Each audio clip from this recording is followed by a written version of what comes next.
Octubre 21. Santa Laura Montoya. Primera santa colombiana. Nació el 26 de mayo de 1874 en un municipio de Antioquia, Colombia, llamado Jericó. Era un hogar profundamente cristiano conformado por Juan de la Cruz Montoya y Dolores Upegui Echavarría. Tuvo dos hermanos, Carmelita, que era mayor, y Juan de la Cruz, su hermano menor. Fue bautizada tan solo 4 horas después de nacida, y el sacerdote que la bautizó le puso el nombre de María Laura de Jesús. Gran tragedia familiar.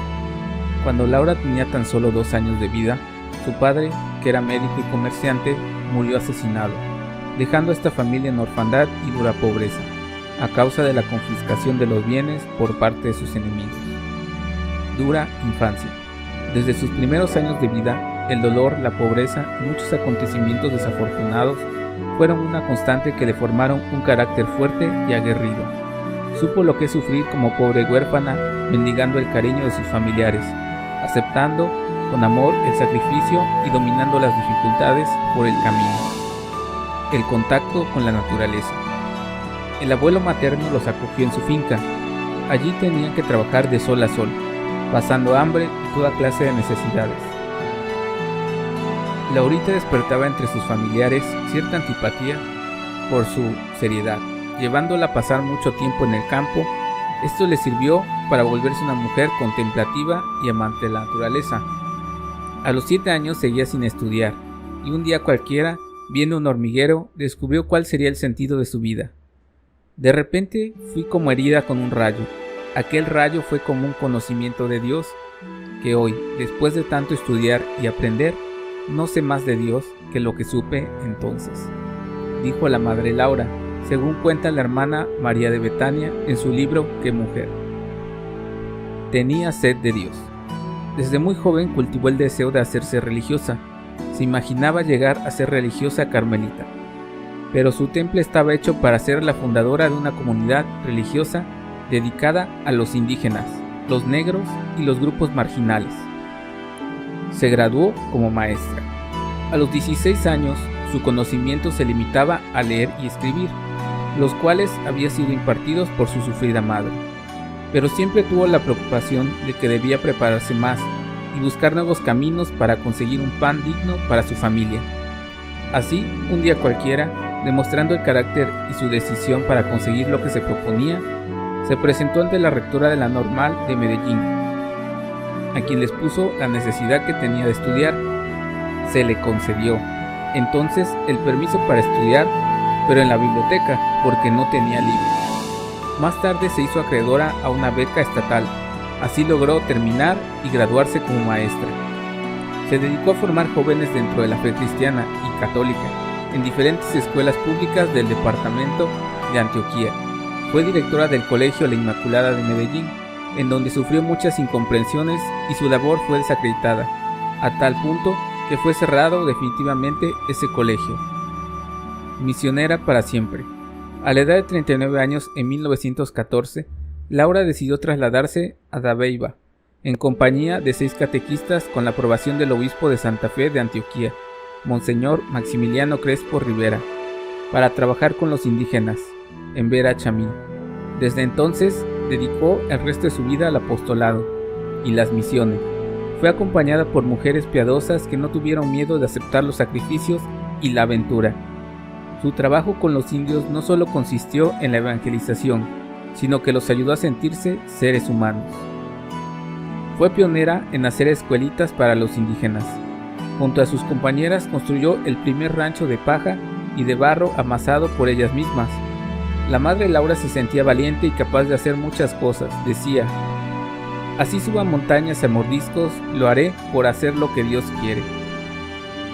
En la búsqueda de los indios era incansable. Recuerdo que viajábamos una vez por los tortuosos caminos de una misión de Urabá. El día había sido como eran entonces los días de apostolado en las selvas. Lomo de mula, sol calcinante, poca comida, mucho entusiasmo y ánimo en la búsqueda de los indígenas, relataba la hermana María de Betania. Una nueva comunidad.